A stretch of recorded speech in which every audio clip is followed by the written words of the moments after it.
Hey everybody, my name is Dwayna, aka Glamazon1026, and welcome to the Glam Room. If you are new here, thank you so much for joining me. If you're old here, thank you so much for returning. I really appreciate both groups of people. Now, I know that we try not to do this at the beginning, but if you like this video, make sure you give it a thumbs up. Make sure you share it with other people so that this platform can grow, because that's why I'm here, to grow this platform, and so that we can develop a great Black person friendly makeup channel. So let's go ahead and do that.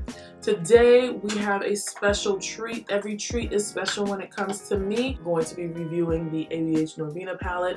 I have given you swatches, I give you a quick little eye look, and I give you my final thoughts at the end of the video. So if you want to see all of that, you just stay tuned. Right after this fabulous intro that my sister made me, you just stay tuned and watch it. Okay, I'll see you in a few. All right.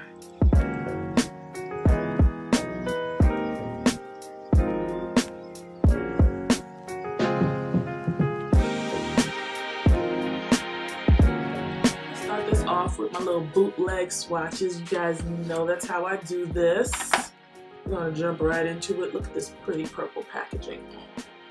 Delicious. I must say that when I first saw it, I was not like blown away, but I like getting collections of things. So I was gonna buy it regardless if I liked it or not. Just like Subculture.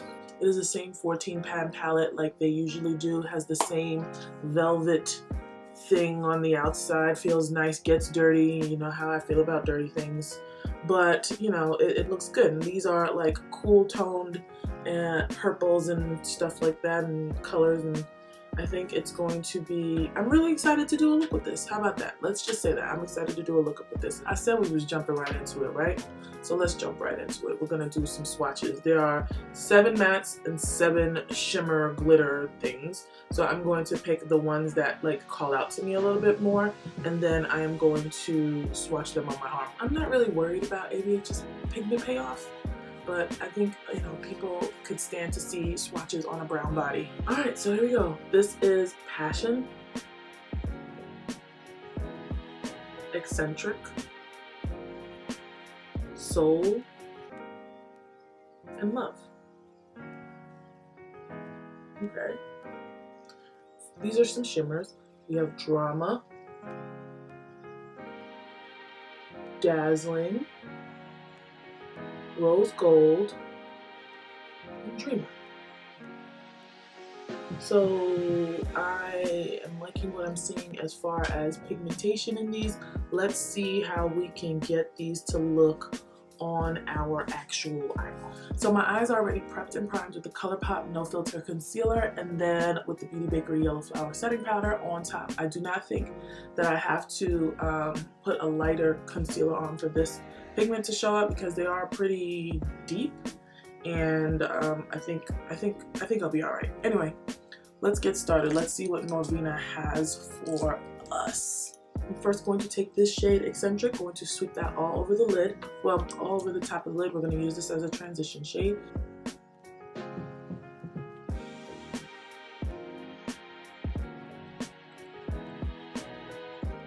I'm going to take Soul, which is this cool tone purple right here, and I'm going to move that into my crease. Y'all thought I was going to use this one, didn't you? I was going to use that. I thought I was going to, but I said, let's do something different. Let's try a new thing. Every time I see a cool tone palette, I don't know what, like, I always want to buy them, but I never know what to do with them. I'm just like, where are the warm browns? Why can't I figure out what I'm doing? But we gonna be good. So I'm using this flat shader to pick up Celestial and put that on the outer V of my eye. With that same brush, I'm going to pick up Dreamer and put that on the front third of my eye. Okay, so I'm doing this and I'm not really feeling it that much. I think it's not deep enough. That's what I'm thinking. So I'm going to switch it up a little bit, even though I already put everything, like my whole lid is covered. I'm going to take Drama, which is this shade right here, this the darkest shade, and I'm going to put that in my outer corner.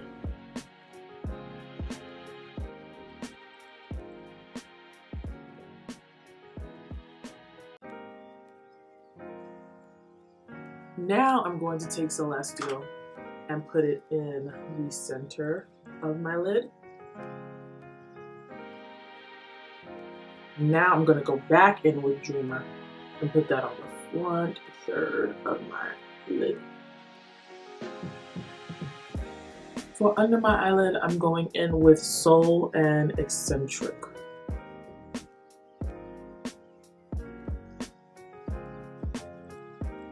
So now that we finished the look, let's get into a little bit about the palette. So, Norvina, girl, let's have a chat. So, the one thing that I did really notice when I started to use this was that there was a lot of kickback in the palette when I was, you know, dipping in with my brushes, and that may very well be that I don't have a light hand, like I'm heavy-handed basically, so that could be part of it. Another thing that I realized is that there was a lot of fallout, and I'm talking about more fallout that I've seen from any other ABH palette, like dotting my cheeks. I'm not really that big, like kickback and fallout, that's not really that big of a deal to me, but if that's something that is important to you, something that you don't want, be mindful of that one if you're looking to purchase this palette.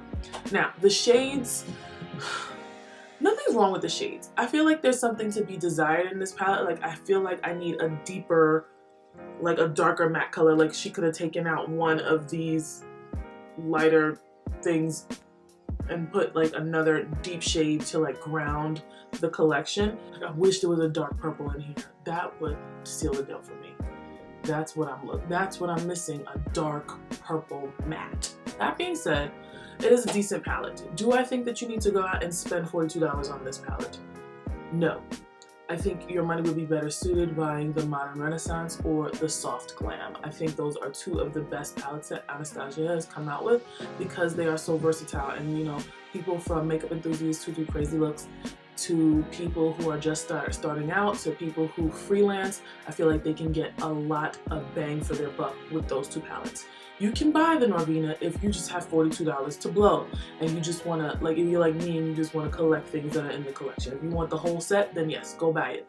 But if you're looking to invest your money in something that, you know, you're going to be using all the time, I mean, you could, like, there's nothing wrong with them. You can use them all the time, but I don't think that this is a necessary palette. I'm not going to say it's not worth $42. I feel like they do a very good job making sure that their products are of quality. So it is worth the $42, but I don't think that this is a palette that you need to go out and get. I'm rambling now. So let me shut up. Let me get out of your way. You guys go ahead and make a decision as to whether or not you want this palette. And I hope you have a good rest of the week. And I will see you in my next video, okay? All right.